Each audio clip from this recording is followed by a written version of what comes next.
17 avril 1534, Thomas More, 56 ans, est incarcéré avec John Fisher à la Tour de Londres. Nous entrons maintenant dans la période la plus difficile de la vie de Thomas. Son séjour en prison va durer 15 mois, et comme vous le savez, il en sortira pour aller à la peine capitale. Au début, Thomas ne connaît pas l'issue de cette sanction.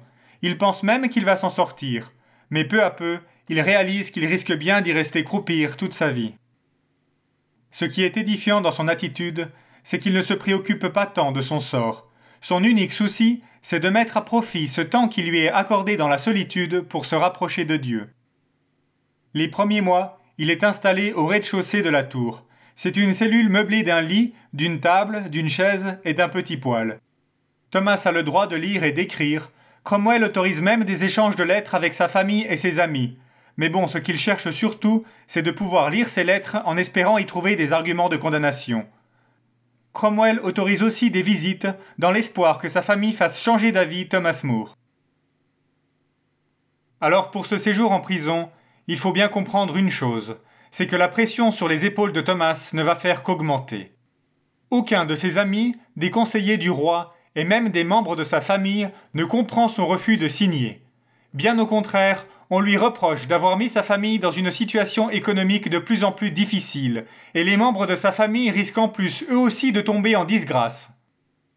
Sur ce point, on doit souligner pourtant que Thomas avait tout fait pour essayer de les épargner autant qu'il le pouvait.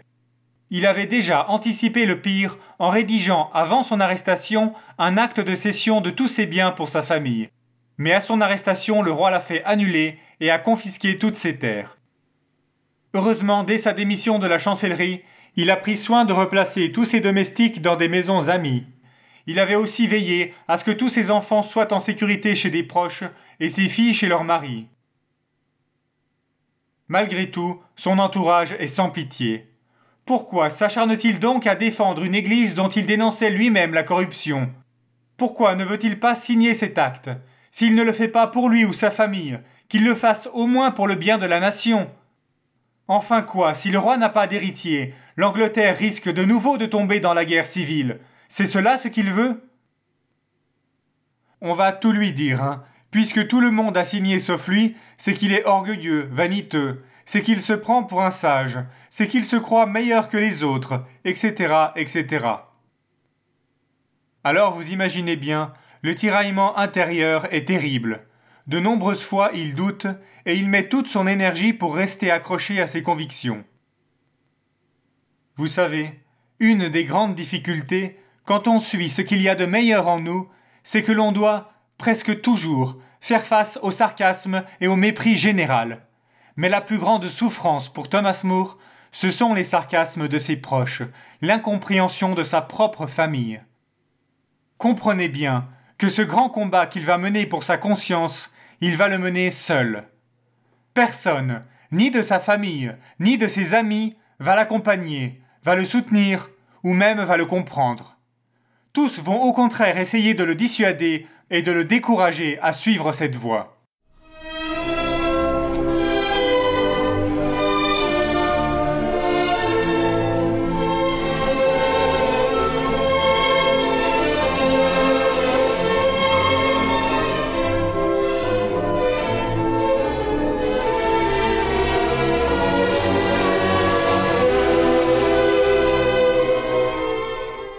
Un exemple bien représentatif de ce combat, c'est celui de sa femme.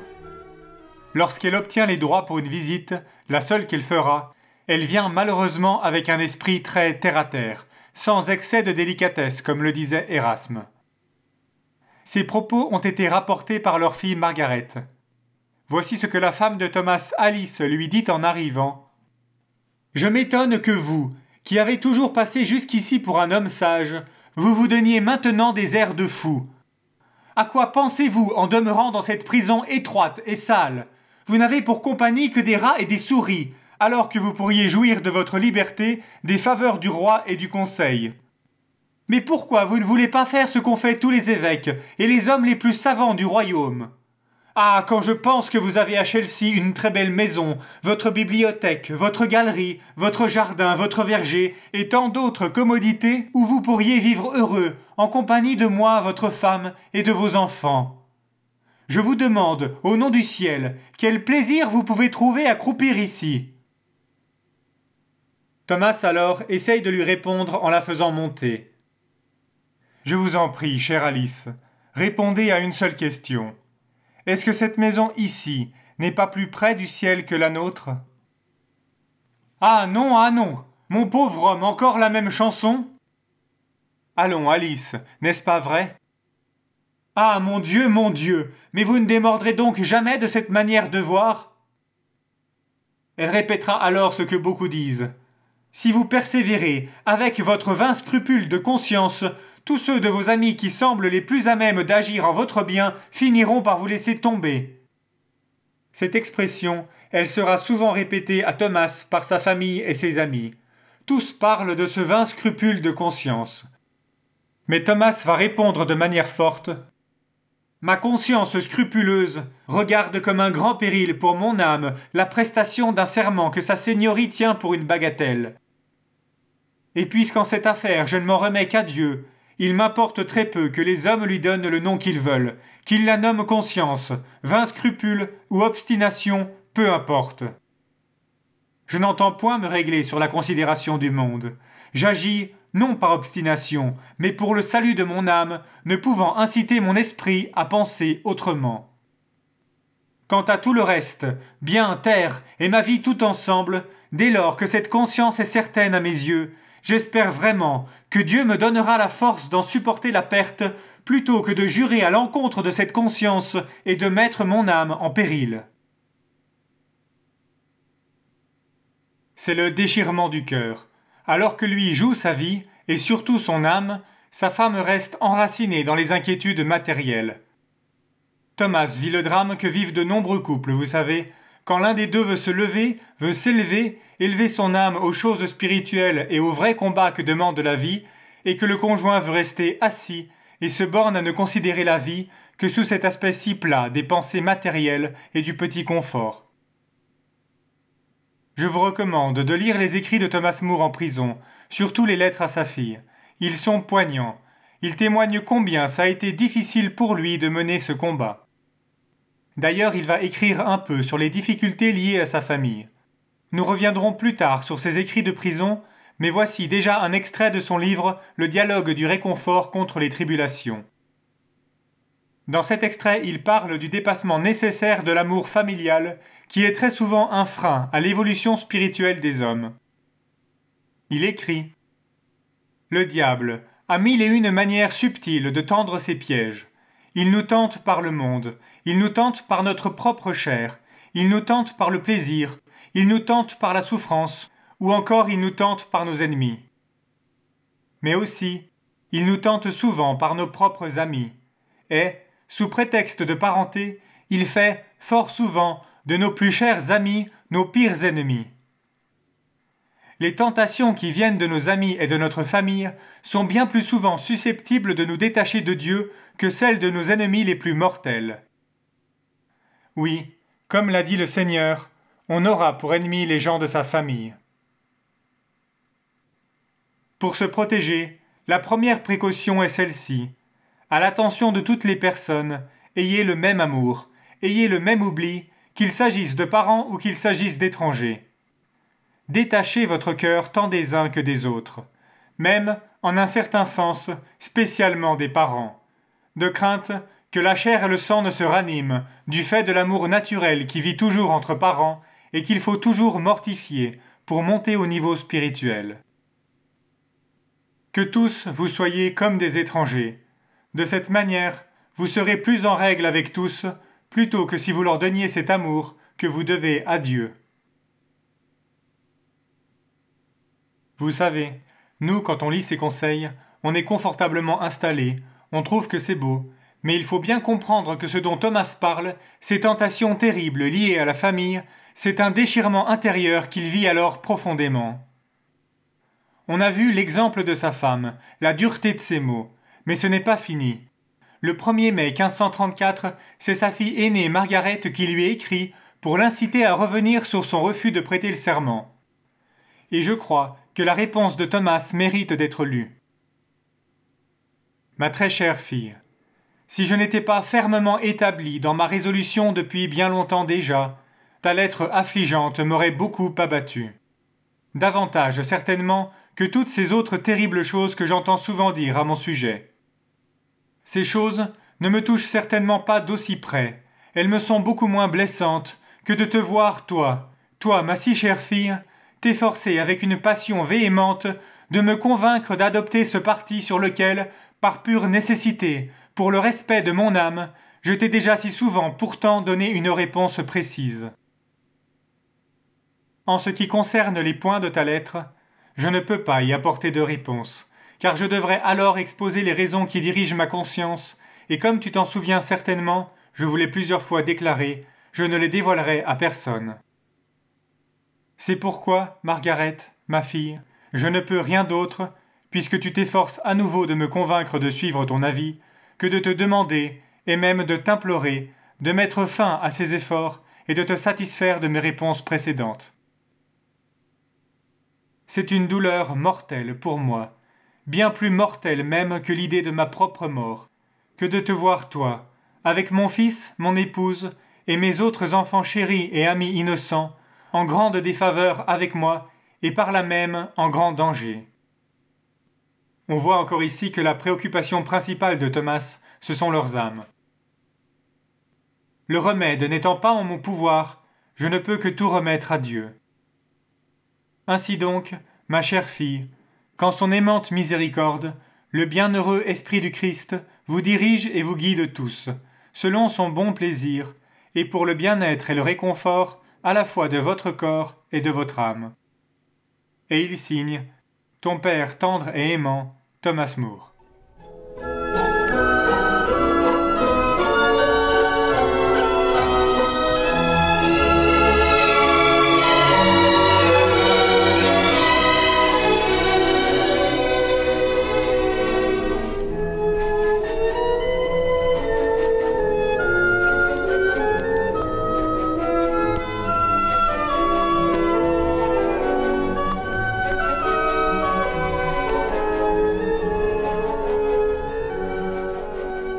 Au bout d'un mois, Margaret obtient une autorisation pour venir voir son père. Je vous recommandais à l'instant les écrits de Thomas Moore en prison, eh bien sachez qu'ils ont été ma principale source pour ce qui va suivre. En effet, à l'intérieur de ces recueils, on retrouve aussi les échanges de lettres de sa fille, et celle-ci, comme Thomas du reste, mettait par écrit les paroles de son père pour les communiquer à sa famille. On retrouve ainsi en détail leur conversation. Alors je vais essayer de vous en faire une synthèse, mais gardez à l'esprit que chaque parole que je vais citer sont les mots exacts, bien sûr traduits de l'anglais, prononcés par Thomas Moore ou sa fille. Lorsque Margaret vient donc visiter son père, Thomas, à son entrée, se veut très rassurant devant la tristesse visible de sa fille. Je crois, Meg, que ceux qui m'ont mis ici pensent m'avoir causé un fort déplaisir, mais je t'assure, sur ma foi, que s'il n'y avait pas eu ma femme et vous, mes enfants, je n'aurais pas manqué, depuis longtemps déjà, de m'enfermer dans une pièce aussi étroite que celle-ci, et même plus étroite encore. Comme toujours, Thomas utilise son humour pour dédramatiser la situation. Il continue « Tu sais, de tous les bienfaits dont m'a comblé le roi, je tiens mon emprisonnement pour le plus grand de tous. » En redevenant ensuite un peu plus sérieux, il lui parle du réconfort que Dieu lui procure déjà pour avoir suivi sa conscience. Il reprend par exemple un verset du dernier chapitre d'Isaïe. « Ici, il me semble que Dieu me traite en enfant gâté, qu'il me prend sur ses genoux et me console. » Thomas explique qu'il prie et qu'il espère que Dieu le fasse sortir bientôt. Cette fois-ci, c'est en qualité d'avocat qu'il se veut rassurant. « Je peux t'assurer, Meg, que ceux qui m'ont envoyé ici ne sauraient justifier par leur propre loi mon emprisonnement. Et vraiment, à cause des membres influençables du Conseil, toujours plus prompts à suivre leur appétit, et à cause du clergé faible, à qui fait défaut la grâce de rester constant dans sa doctrine, c'est une grande pitié de voir un roi chrétien se laisser abuser ainsi par la flatterie. Il y aura évidemment de nombreux échanges autour du refus de Thomas de signer l'acte. Margaret, elle n'accepte toujours pas la décision de son père. Son attitude, elle est par contre à chaque fois déférente et respectueuse. Elle pense qu'elle peut convaincre son père par la raison. Lors d'une autre visite, elle apporte avec elle plusieurs lettres de sa famille et de ses amis qui s'étonnent tous de l'obstination de Thomas et qui tentent de lui faire changer d'avis. Alors, comme pour chaque visite, à la demande de Thomas, ils commencent déjà leur rencontre en récitant en premier lieu quelques prières et des psaumes. Après cela, Margaret montre à son père les lettres et elle essaie une nouvelle fois de l'influencer. À ce moment-là, Thomas regarde sa fille en souriant. « Eh bien, Margaret, ne serais-tu pas en train de prendre le rôle d'Ève, qui a écouté le serpent et qui vient maintenant avec ses lettres pour tenter ton père Adam de manger le fruit défendu ?» Après un moment de silence, le regard de Thomas devient triste, et il lui dit « Ma fille, nous avons parlé de tout cela ensemble, 2 ou 3 fois si ce n'est davantage. Les mêmes histoires, les mêmes craintes que tu me répètes à chaque fois. Et à chaque fois, je t'ai répondu que, s'il m'était possible, dans cette affaire, de contenter le roi sans offenser Dieu, je prêterais le serment avec meilleur cœur qu'aucun de tous ceux qui l'ont prêté. Mais tu sais bien que j'ai étudié et longuement considéré cette affaire pendant maintes années, et que je n'ai encore jamais vu, ni entendu, ni sans doute n'entendrai jamais aucun argument qui pourrait me convaincre de penser autrement que je ne le fais. Je ne vois ici nul remède. Dieu me met dans la nécessité, ou bien de devoir lui déplaire mortellement, ou bien d'endurer tous les maux terrestres qu'il permettra que je souffre pour mes autres péchés au nom de cette affaire. Margaret recommence tout de même son argumentation. Elle liste les noms de tous ses amis, les évêques, les seigneurs instruits et toutes les personnes respectables du royaume qui ont signé. Ils assurent tous dans leurs lettres qu'il n'y a aucun problème à signer ce serment. Pourquoi Thomas ne s'appuierait-il pas sur leur jugement, par amitié ou même par solidarité ? Par solidarité, répond Thomas. Mais écoute-moi, Margaret. Si au jour du jugement, ils vont tous au paradis pour avoir suivi leur conscience, et moi en enfer, pour ne pas avoir suivi la mienne, est-ce que tu crois qu'ils voudront bien me suivre par solidarité ? Je connais bien les amitiés de ce monde, Margaret, et je peux te dire, avec certitude, elles sont si fragiles que même avec mes supplications et mes prières, il n'y aura personne pour me suivre en enfer par solidarité. Margaret renchérit. Elle lui dit que finalement, ce n'est pas une affaire de conscience, puisque c'est la loi qui l'ordonne. Thomas, pour répondre, reprend encore une fois son ton enjoué et son humour piquant. « Ma foi, ma fille, tu joues très bien ton rôle d'Ève. Mais si en effet, on a le droit d'exiger de tous les hommes d'obéir à la loi, on n'a pas le droit, en revanche, de leur demander de jurer devant Dieu par serment que ces lois sont justes. Et j'irai même plus loin. Je dis que personne n'est tenu d'obéir à une loi quelconque si cette loi est en opposition avec les commandements de Dieu. Car il n'existe aucune autorité qui puisse légitimement commander à un homme d'agir contre sa conscience. » Plusieurs fois, il essaye de la réconforter avec humour, en tentant de lui faire prendre conscience de la dimension spirituelle de son combat. Il lui dit « Tu sais, Margaret, on peut avoir la tête coupée sans se porter plus mal, et même, au lieu de mal, obtenir un bien inestimable entre les mains de Dieu. Et je t'assure que si la pensée de la mort m'a auparavant attristé, aujourd'hui, elle ne m'attriste nullement. Je remercie Dieu, Maggie, parce que depuis que je suis arrivé ici, je fais chaque jour de moins en moins de cas de ma mort. Comprends-moi, finalement, si je devais mourir de mort naturelle dans mon lit, je penserais alors que ça aurait été un grand cadeau de Dieu de me faire mourir sous l'effet d'une telle loi. Et donc, même ma raison me montre que ce serait une folie de ma part de refuser de mourir de cette mort que plus tard je désirerais avoir endurée.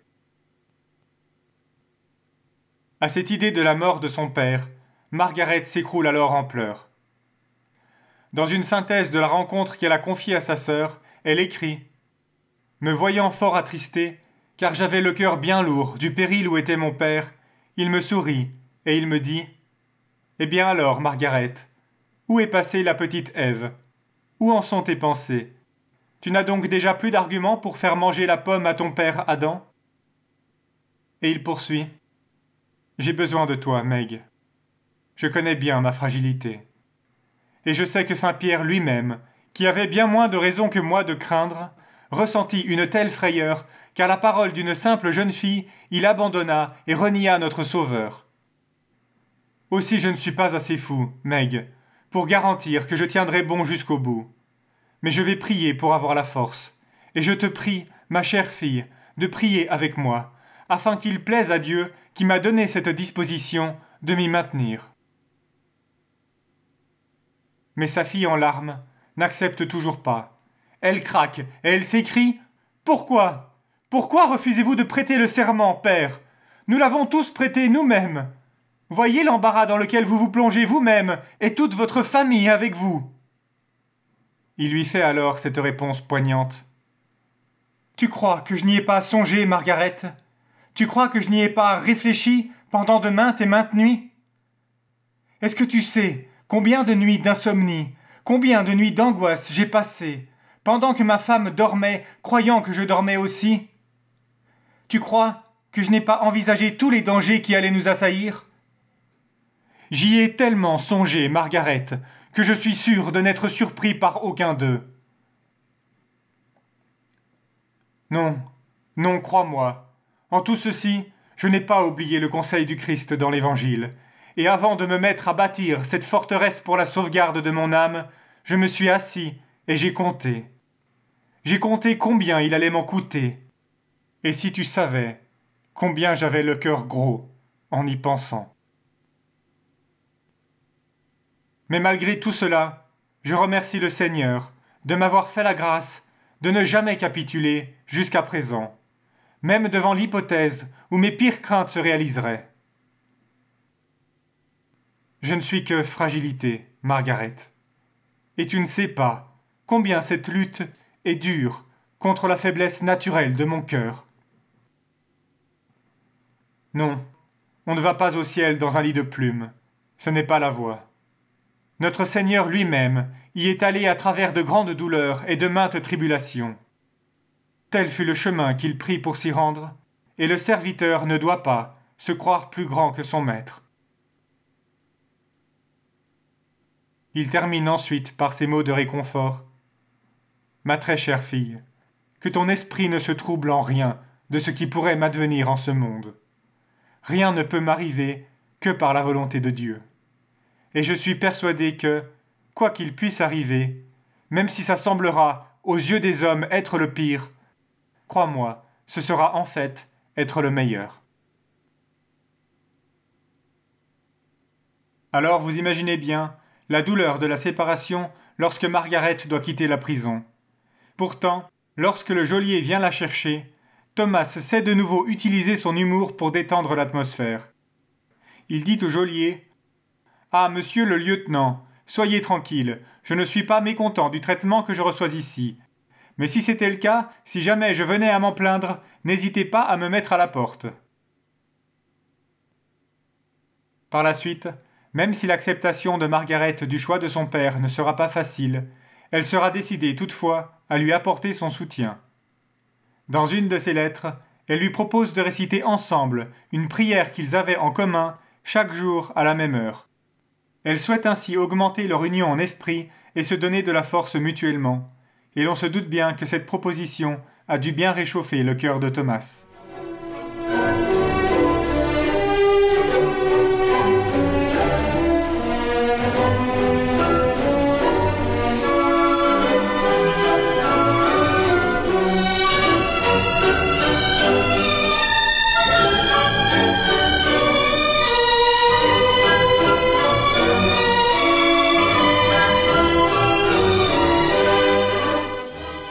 Cromwell, de son côté, est de plus en plus tendu. Lui aussi subit la pression du roi qui lui a demandé de résoudre l'affaire de Thomas More, et tant qu'elle n'est pas résolue, elle est un grand frein à sa carrière. Il décide alors d'une nouvelle stratégie. Il fait voter en décembre 1534 l'acte de trahison. Cet acte, il stipule que toute personne qui refuse au roi son titre de chef suprême de l'Église d'Angleterre est condamnable de mort. C'est un acte qui prouve aussi l'ampleur de la résistance de la population à reconnaître la nouvelle reine. Il a pour but d'obliger le peuple à accepter les décisions du roi en punissant toute désobéissance. Pour montrer l'exemple, Cromwell fait ensuite arrêter 4 moines chartreux qui avaient eux aussi refusé de signer le serment. Les Chartreux, vous vous rappelez, c'est là où Thomas More avait fait sa retraite spirituelle quand il était plus jeune. Le 28 avril 1535, lors de leur procès, les jurés ont des réticences à condamner des hommes d'église, et c'est Cromwell lui-même, fou de rage, qui fait irruption dans la salle en menaçant le jury d'être pendus eux aussi s'ils refusent de les condamner. Il fait ensuite appliquer la sentence prévue pour la haute trahison. Les 4 moines sont traînés sur des claies pendant plusieurs kilomètres pour arriver au lieu d'exécution. Ils sont ensuite pendus à une grosse corde pour ne pas les étouffer, et là, on les éviscère, on les castre, et enfin, on les écartèle. À la fin de l'année 1534, Thomas More est transféré dans une étroite cellule en haut de la prison. Le but de Cromwell, c'est de le forcer à expliquer ses motivations, de lui faire confesser par tous les moyens possibles son idée sur la suprématie royale et ainsi pouvoir le faire condamner. Le roi ne veut pas qu'on torture Thomas. Cromwell doit donc user de méthodes différentes pour faire pression. Déjà, il enlève à Thomas tous ses privilèges, livres, papiers et moyens d'écriture. Ensuite, il le met au secret, c'est-à-dire dans un isolement total, où les visites et les échanges de lettres sont interdits. Heureusement, grâce à ses amitiés avec le lieutenant gardien de la tour, Thomas arrive encore à échanger secrètement quelques lettres avec sa fille. Pour cela, il écrit comme il peut, avec du charbon sur des bouts de papier cachés ou des chiffons. Pour l'affaiblir encore, Cromwell le sous-nourrit, et il demande à ce qu'on le réveille régulièrement la nuit. Enfin, Cromwell lui retire les moyens de chauffage. Thomas souffre alors du froid glacial et humide à cause de la Tamise qui coule à côté de la prison. C'était quelqu'un de fragile de la poitrine, vous savez, et dans cette nouvelle cellule, il souffre d'angine de poitrine, il a aussi des crampes régulières, et comme si ça ne suffisait pas, il a des crises aiguës de gravelle, c'est un genre de calcul rénaux. Dans les pires moments, Thomas prie pour que la maladie l'emporte. Il préférerait mourir ainsi pour épargner au roi le poids moral d'une condamnation. Bien entendu, en plus de toutes ces pressions, Cromwell lui fait subir des interrogatoires réguliers, parfois en pleine nuit, on veut à tout prix le faire craquer. À chaque fois, on le presse de prêter serment et de signer l'acte. S'il signe, le roi lui pardonnera tout et lui permettra de retourner dans le monde en lui assurant même un travail. Pourtant, à chaque fois, Thomas réaffirme que sa conscience le lui interdit, qu'il laisse chacun à sa conscience et qu'il ne condamne personne, et que c'est une bonne raison pour que chacun lui laisse à la sienne. Quand on lui dit que cette signature est un ordre du roi et qu'il est tenu d'obéir, il répond qu'il tient sa fidélité à Dieu d'un enseignement du roi en personne. Il faut, dit-il, considérer Dieu d'abord et le roi ensuite. C'est une leçon que Sa Majesté m'avait apprise lorsque j'étais entré à son noble service. Leçon la plus vertueuse que Prince eût jamais enseignée à son serviteur. Enfin, on lui fait de nouveau des menaces de mort. Thomas répond « Je n'ai jamais fait ni souhaité de mal à personne. Et si cela ne suffit pas pour me garantir la vie, eh bien que je meure. » À cette réponse, Cromwell saute sur l'occasion et lui demande alors pourquoi, si ça lui importe si peu de mourir, il ne se déclare pas ouvertement contre l'acte. Thomas lui répond « Ma vie est loin d'être assez sainte pour que j'aie la prétention d'aller de moi-même à la mort. Et Dieu ne manquerait pas de me punir de cette présomption. Croyez-moi, malgré ma condition, je reste tout de même attaché à la vie. Mais cependant soyez sûrs que si c'est Dieu qui m'appelle de lui-même à la mort, alors je me remettrai à sa grande miséricorde, assuré qu'il ne manquerait point de me donner la force et la grâce pour l'affronter. Mon pauvre corps est à la disposition du roi, et plût à Dieu que ma mort puisse lui faire du bien. Contrairement à ce qui a parfois été avancé, Thomas More n'a jamais recherché le martyre. Il dit lui-même qu'il y aurait de la présomption dans une telle recherche. En fait, si Thomas n'est impressionné par aucune menace, c'est parce que pour lui, rien n'est plus important que sa conscience. Et si Cromwell est dans une impasse, c'est parce que la foi de Thomas est si grande que tous ses biens matériels, sa famille, son confort et même sa vie ont peu de valeur face à la loyauté qu'il veut maintenir envers Dieu. Cromwell, de son côté, a aussi mené des interrogatoires contre l'évêque John Fisher. Vous vous souvenez, il avait été enfermé en même temps que Thomas, car lui non plus n'avait pas voulu signer l'acte. Avec lui, Cromwell a plus de succès, car Fisher ne cache pas ses intentions et proclame ouvertement que la suprématie du roi sur l'Église va à l'encontre du message du Christ. Fisher est plus direct, car il est vieux, il n'est pas père de famille comme Thomas, et surtout il n'a pas non plus son habileté juridique. Par ses propos, il est donc très rapidement condamné à mort pour haute trahison. Comme il a 65 ans et que sa santé est fragile, il est seulement décapité le 22 juin 1535. Lors des interrogatoires qui vont suivre, de nouveau pressé par de multiples questions, Thomas reste silencieux tout le long. Devant son silence, un des procès-verbaux conclut par exemple ceci: Thomas More, séduit par instigation diabolique, a méchamment tenté de priver le roi Henri de son titre de chef suprême, quand devant Thomas Cromwell et les autres, à la demande s'il approuvait le roi comme chef suprême, il est resté malicieusement silencieux et a refusé de donner une réponse directe. Dans sa dernière lettre à Margaret, Thomas écrit « J'ai entendu dire que mon obstination de refuser le serment conduirait peut-être bien sa gracieuse majesté à faire inévitablement une nouvelle loi me concernant. Je ne peux pas croire qu'il en soit ainsi, mais je sais bien que, même si je mourrais sous l'effet d'une telle loi, je mourrais innocent devant Dieu sur ce point. Je te l'assure sur ma foi, Margaret, je n'ai jamais prié Dieu de me faire sortir d'ici, ni de me délivrer de la mort. J'ai confié toute chose à son seul bon plaisir, car Dieu voit mieux que moi-même ce qui est bon pour moi. Je confie toute chose entièrement à sa bonté. En réalité, pour les choses de ce monde, je ne désire plus rien de plus, maintenant, que mon présent lot. Comme je l'ai souvent dit, pour ce qui est de vivre longtemps, je ne l'espère ni ne le désire. Et je m'en irai volontiers si Dieu me rappelle demain. Il termine ensuite par ces mots pour sa famille. Priez pour moi, et je prierai pour vous tous. Et ne vous mettez pas en peine pour moi, quoi que vous puissiez entendre dire, mais réjouissez-vous en Dieu.